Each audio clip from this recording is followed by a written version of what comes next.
In 1974, during a conversation in San Diego with Professor Allan W. Anderson, Jiddu Krishnamurti shared a small story. I was in Benares, the place I go to usually. I was doing yoga, exercises. And a big monkey with black face and long tail came and sat on the veranda. I closed my eyes and I looked, and there was this big monkey.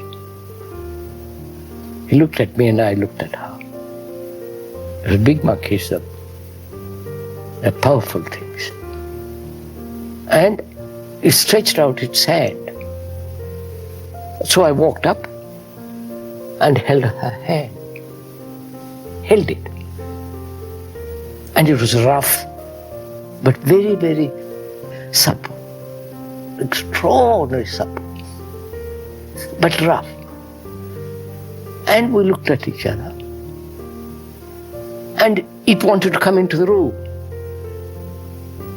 I said, look, I'm doing exercises, I have little time. Would you come another day? I kind of talked to it. Come another day. So he looked at me.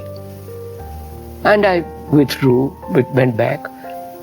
He stayed there for 2 or 3 minutes and gradually went away. Marvelous. Just marvelous. Complete act of attention between you. There was no sense of fear. And it wasn't afraid, I wasn't afraid.